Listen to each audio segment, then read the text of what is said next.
کرنه سیاست انکار کرده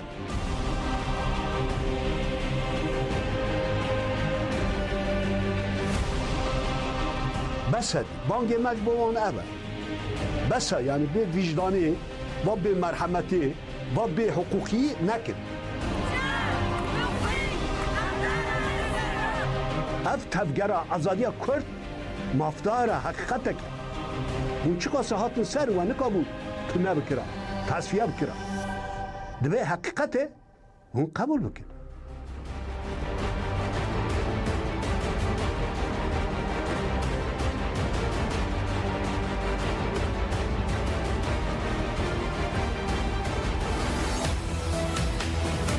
رادیوی دنگی گل دنگی توی هاواتیا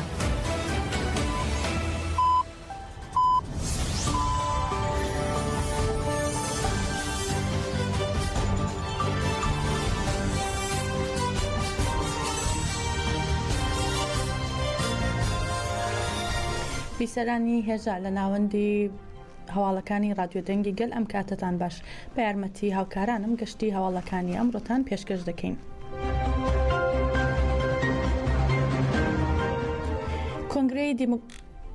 کۆنگرەی کۆمەڵگەی دیموکراتی کوردستانی ئەوروپا سەبارەت بە گۆشەگیری ڕێبەرئاپۆ لێدوانێکیدا کە جەدەکە ئەوروپا ئاگاداری کردەوە کە ڕێبەرئاپۆ ماوەی 25 ساڵە گۆشەگیر کراوە و جەختی کردەوە CPT و ئەنجومەنی ئەوروپا زانیاریەکانیان سەبارەت بە دۆخی ئەمراڵی و هۆکاری ڕێگریکردن لە کۆبوونەوە لەگەڵ ڕێبەرئاپۆ ئاشکرا ناکەن.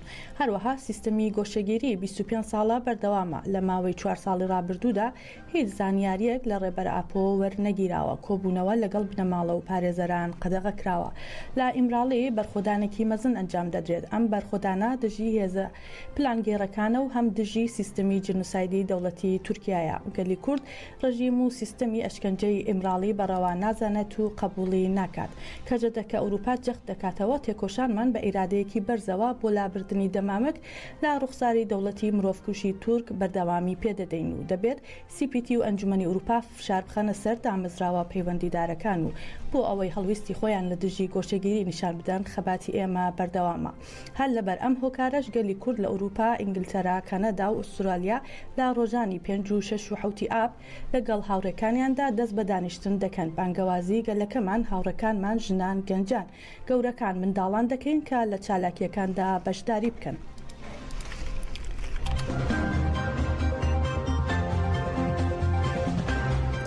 ناوەندی چاپەمەنی و ڕاگەیاندنی هەپەگە ئامارەکانی مانگی تەموزی بڵاو کردەوە و ڕاگەیان لە 205 چالاکی ئاسمانی و زەمینی گەریلادا درۆنێکی هێرشبەر و 2 هەلیکۆپتەر خراونەتە خوارەوە و 56 داگیرکەر سزا دراون کە یەکێکیان پلەی باڵای سەربازی هەبووە. هەپەگە لە ڕاگەیاندراوەکەیدا ئاماژەی بەوە کردووە گەریلاکانی ئازادی کوردستان بە یادکردنەوەی فەرماندەی فیدایی نەمرمان هەواڵزیلان زەینەب کناجی و وەفاداری بۆ ئەو پێیان نایە مانگی تەموزەوە. لە مانگی تەموزدا بەرخۆدانی ڕۆژووی گەورەی مردنی 14 تەموز ئەنجام درراوە لەسەر هێڵی هەواڵ کەماڵپیر، محەممەد خەیری دوورمۆژ، عەلی چیچەک و عاکێف یاڵماز پێداگیری کرا و بەرخۆدان پەرەی پێدرا. گەریلاکانی ئازادی کوردستان مانگی تەموز لە بەرامبەر هەموو جۆرە هێرشەکانی سوپای تورک لە باکووری کوردستان تا هەرێمەکانی پاراستنی مدیا لە هەموو شوێنێک خۆڕاگیریان کرد و ئاستێکی گرنگی بەرخۆدانیان خوڵقاند. ڕاشێنگیان سوپای تورک لەگەڵ بردومان و ئۆپەراسیۆنی بێشمار لە باکووری کوردستان هەرێمەکانی پاراستنی مدیایشی دووجار بە بۆمبی ئەتۆمی، 56 جار بە چەکی کیمیایی و 64 جاریش بە تەقەمەنی قەدەغە کرا و بردومان کرد و جارێکی دیکە تاوانی جەنگی ئەنجام داوە. لە بەرامبەردا لە ئاکامی چالاکیەکانی گەریلا درۆنێکی هێرشبەری کرایە ئامانج و 2 هێلیکۆپتەری جۆری سکۆرسکی سەر بە سوپای تورکی داگیرکار خرانە خوارەوە. لەو هێلیکۆپتەرەی خرایە خوارەوە 10 داگیرکار بە سەختی بریندار بوون. هەپەگە جەختی کردەوە گەریلاکانی ئازادی کوردستان لە مانگی تەموزدا بە ڕۆحی خۆبەختکردنی ئاپۆی شەڕ و بەرخۆدانی خۆیان ئەنجام داوە. وەک بازنەیەکی گرنگی بەرخۆدان چوونە ناو مێژووی خەباتی کوردستانەوە.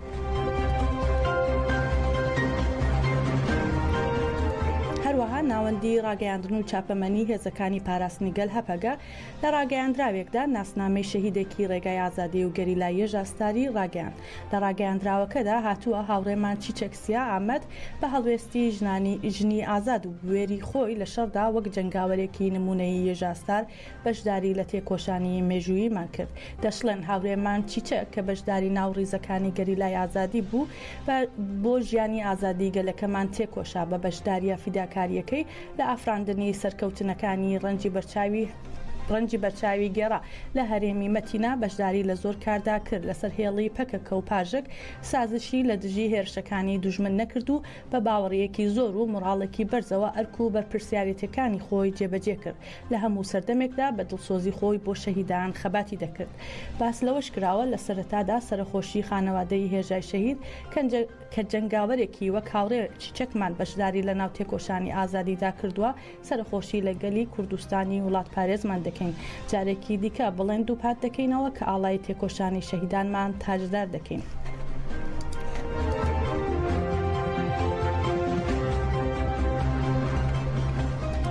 ئەنجومەنی گشتی بزوتنەوەی شۆڕشی یەکگرتووی ژنان بە بۆنەی ساڵیادی فەرمانی شنگالەوە ڕاگەیاندراوێکی بڵاو کردەوە کە بەدەها ڕایگەیان بە هەزاران کەس لە شنگال کۆمەڵکوژ کران بە هەزاران ژن دەستڕێژیان کرایە سەر ڕەفێنراون و لە بازاڕەکاندا فرۆشراون.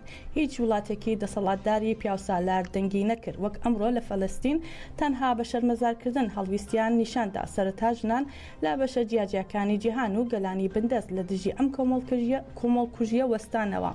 نمونەی بەرچاو بە پێشنگایەتی گەریلاکانی هەپەگە و یێژاستار بوو کە چوون بە هانای شنگالەوە و گەلی ئیزەدیان لە کۆمەڵکوژیەکی گەورەتر پاراست. حکوومەتی عێراق و پارتی دیموکراتی کوردستان لە شنگال هەڵاتن و ئەو گەلەیان بۆ چەتەکان بەجێهێشت.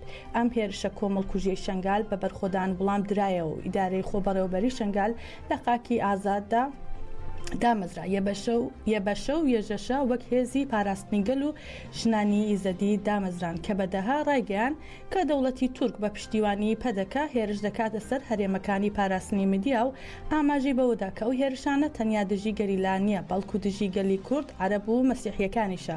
ئەگەر دەوڵەتی تورکی فاشیست لە هێرشەکانیدا سەر بکەوێت ئەوە سیاسەتی کۆمەڵکوژی قڕکردن گۆشەگیری و ئاسیبیلەکردن لە باکوور و باشوور و ڕۆژاوا دەست پێ دەکات. بەڵام دەوڵەتی تورک باش ئاگادارە ئەوەی بربەستە لە بەردەم پیلانەکانی تورکیا گەریلایە چونکە بزوتنەوەی ئازادی خوازی کورد بە پێشنگایەتی ژنان پیلانەکانی سیستەمی سەرمایەداری پیاوسالاری و هاوبەشەکانی تێک دەشکێنێت. هەروەها کە بەدەها دەڵێت بۆ ڕزگاربوون لە دەست پلانە کۆمەڵکوژیەکانی دەوڵەتی تورک تەنها ڕێگا تێکۆشانی شۆڕشگێرانەی یەکگرتووی ژنان و گەلانی بندەستە. لە کۆتاییدا جارێکی تر یادی شەهیدانی کۆمەڵکوژی شنگال دەکەنەوە و ڕایدەگەێنن لەگەڵ ژنانی زەدی و گەلی شنگالین لە دژی هەر جۆری هێرشێک تێکۆشانمان بەهێزتر دەکەین.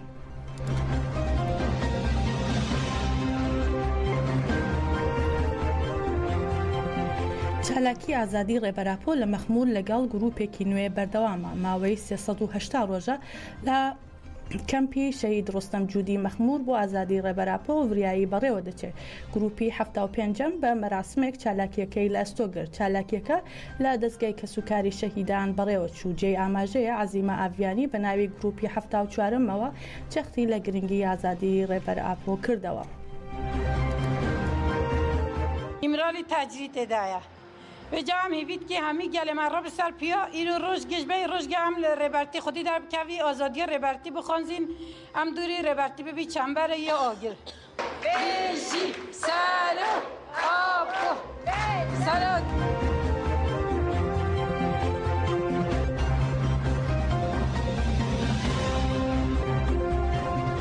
ئەمڕۆ 285 ڕۆژ بەسەر ڕفاندنی ڕۆژنامەنووس سلێمان ئەحمەددا تێدەپەڕێت. سلێمان ئەحمەد ڕۆژنامەنووس و هەواڵسازی بەشی عەرەبی ئاژانسی ڕۆژنیوز دوای ئەوەی بۆ بەشداریکردن لە پرسەی باوکی گەڕایەوە ڕۆژاوای کوردستان لە کاتی گەڕانەوەیدا بۆ باشووری کوردستان لە 25 تشرینی یەکەم لە دەروازەی فیخشابوور لەلایەن ئاسایشی پەدەکەوە ڕفێنرا و دوای 211 ڕۆژ چارەنووسی ئاشکرا بوو. سەبارەت بە دواهەمین دانیشتنی دادگای سلێمان ئەحمەد پارێزەرەکەی نەریمان ئەحمەد دەڵێ دانیشتنی دادگایەکە بە توندی بەڕێوە چوو تەنانەت سەرەتا ڕێگە بە پارێزەران نەدرا کە بەشداری دۆسیەکەی بن دوجار لەژێر فشاردا توانیان بەشداری بکەن. ئاماژەی بەوەش کرد لە دانیشتنی دادگایەکەدا سلێمان ئەحمەد لە بەردەم دادوەردا ڕەدی کردەوە کە ئەو لێدوانەی ئامادەکراوە هەر هی ئەو بێت بەڵکو بە سۆرانی نووسراوە و تەنانەت نەیتوانیەوە بیخوێنێتەوە.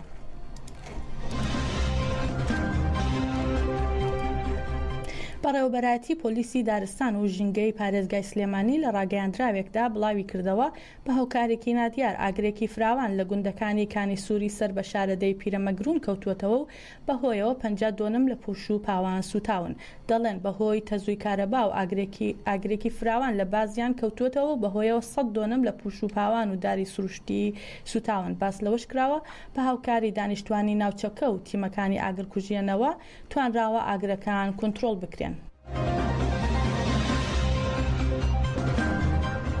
میدیا عەرب عێراقیەکان سەبارەت بە هاتنی هێزێکی نوێی ئەمریکا بۆ بنکەی کەیوەن لە پارێزگای کەرکووک بەم شێوەیە زانیاریان خستە ڕوو. میدیا عێراقیەکان بڵاویان کردەوە درەنگانی شەوی ڕابردوو هێزێکی نوێی ئەمریکا گەیشتووەتە بنکەی کەیوەن لە پارێزگای کەرکووک. ئاماژیان بەوەش داوە ژمارە و هێزانە پێکاتوە لە 60 ئەفسەر و سەربازی ئەمریکی و تایبەتن بە حاڵەتی ئەنجامدانی ئۆپەراسیۆنی سەربازی و فریاگوزاری.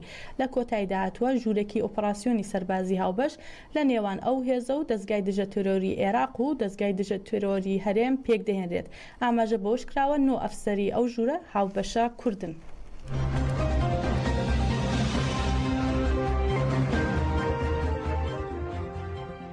ئێڤین لە تارانی پایتەختی ئێران کە زیندانیانی سیاسی تێدا ڕاگیراون لە ناویاندا نەرگس محەممەدی براوەی خەڵاتی نۆبێلی ئاشتی ساڵی 2023 و 30 زیندانی ژن بە بیان و ناڕزایەتی دەربڕین لە بەرامبەر سزای سێدارا لە سەر ڕۆژنامە نووس پەخشان عەزیزی لەلایەن ئیدارەی زیندان چاوپێکەوتن لەگەڵ خێزان و پارێزەرەکانیان قەدەغە کرا.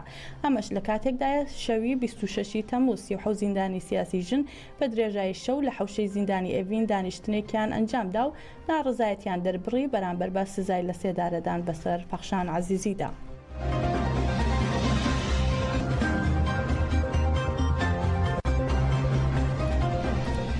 وریشە مرادی چالاکوانی مافەکانی ژنان و زیندانی سیاسی کورد ڕایگەیان دژی سەپاندنی سزای لە سێدارەدان بەسەر پەخشان عەزیزی و شەریفە موحەممەدیدا ئامادە نییە بەشداری لە دانیشتنی دووەمی دادگا کە بڕیارە ئەمڕۆ بڕێوە بچێت بکات.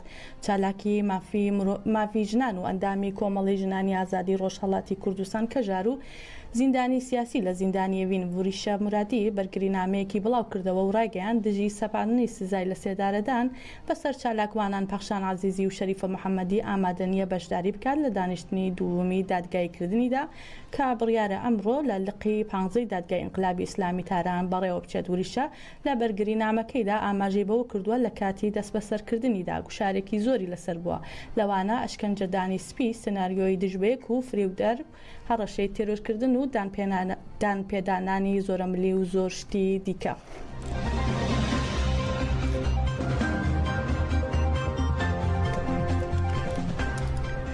پاش زۆربوونی ناڕزایەتیەکانی دژی هەمواری یاسای باری کەسی عێراق توانرا لە خشتەی کاری پەرلەمان لا ببرێت و خوێندنەوەی دووەمی بۆ نەکرێت. لە ئێستادا ژنانی نێو حیزبەکان دەڵێن تەنها لابردنی لە کارنامەی پەرلەمان بەس نییە و دەبێت بە یەکجاری ڕەت بکرێتەوە و هەوڵی تێپەڕاندنی نەدرێت. هێزە شیعەکانی پەرلەمانی عێراق هەموارێکیان بۆ یاسای باری کەسی پێشکەش کردووە کە مافی دایانیکردن لە دایک دەستێنێتەوە، هەروەها هاوسەرگیریکردنی منداڵانی تەمەن 9 ساڵ دەشەڕێنێت.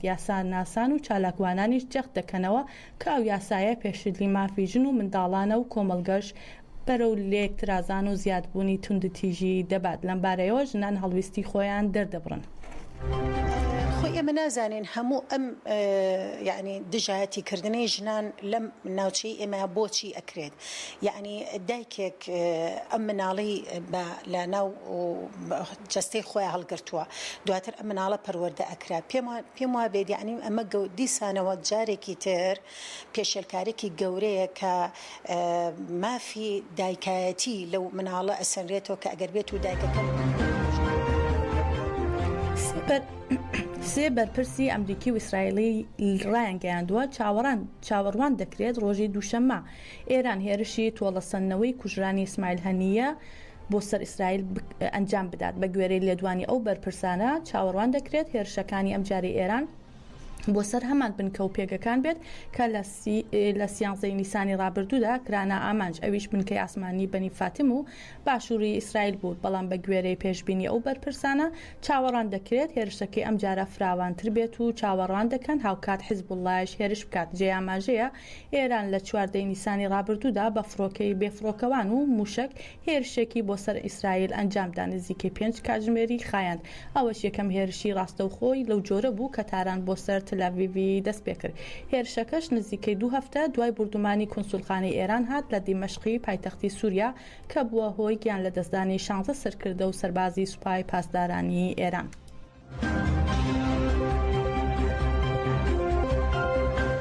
هەواڵەکانمان پێشکەشکردن بمێنن لە خۆشیدا.